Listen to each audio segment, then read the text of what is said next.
Oke, bismillahirrahmanirrahim. Assalamualaikum warahmatullahi wabarakatuh. Di video kali ini kita akan belajar bagaimana cara membuat tabel di MySQL. Ya, jadi misalkan tabel yang ingin kita buat itu nama tabelnya adalah user. Di dalam tabel ini ya ada kolom ID, kolom nama, kolom email, kolom WA, kolom password, dan kolom status. Masing-masing kolom kita peruntukkan untuk menyimpan data-data tertentu. Contohnya kolom nama berarti kita akan menyimpan data-data nama. Kolom email kita akan menyimpan data-data email dari nama yang bersangkutan. Kemudian kolom WA kita akan menyimpan data-data WA dari nama yang bersangkutan juga. Begitu pula password dan status ya. Status ini misalkan kalau start 1 berarti si user ini masih aktif. Kalau nanti 0 itu statusnya si user ini sudah tidak aktif dan dia nanti kita tidak izinkan untuk login ya. Jadi biasanya seperti itu. Kemudian kolom ID ini nomor urut ya, kita akan buat terurut secara otomatis. Oke, sekarang bagaimana cara membuat tabel ini di MySQL. Oke, kita lanjutkan. Pertama kita klik dulu database yang akan kita buatkan tabel, yang ini DBQ.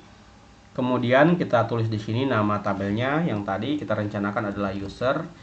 Kemudian jumlah kolomnya sesuai rencana kita di sini ada 1, 2, kolom email 3, kolom WA 4, kolom password 5, dan kolom status 6 ya. Jadi ada 6 kolom kita akan butuh, berarti ini kita isi jadi 6. Lalu kita klik create. Kita tunggu beberapa saat. Nah, sekarang kita tinggal isi di bagian name ini, mulai dari tadi ID, kemudian ada nama, kemudian ada email, kemudian ada WA, lalu ada password, lalu status. Oke. Nah, sekarang kita tentukan tipe datanya, ini yang paling penting. Oke.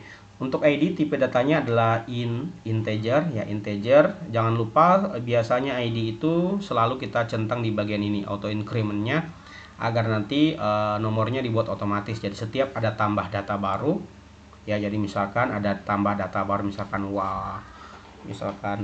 wasit atau misalkan Iksan. Nah, ini akan auto increment saat sebuah kolom kita set auto increment, maka ini akan otomatis dibuat datanya 5 ya, seperti itu ya. Jadi itu fungsi dari kita centang seperti ini. Kemudian ini kita biarkan primary.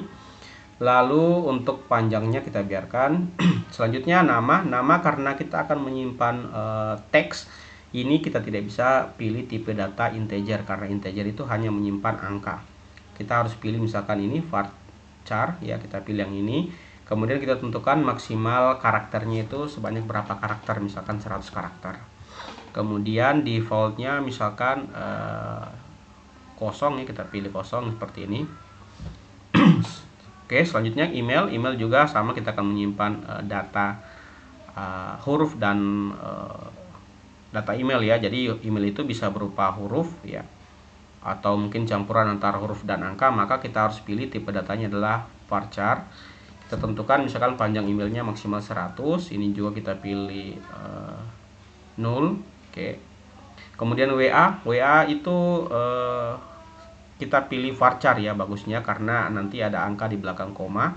Ada angka 0 di depan, misalkan nomor WA-nya 0822 sekian. Nah, ini biasanya kalau kita pakai integer nanti akan sulit ya, akan menyulitkan di kita nanti saat mengelola datanya. Oke, misalkan nomor WA maksimal panjang datanya adalah 30.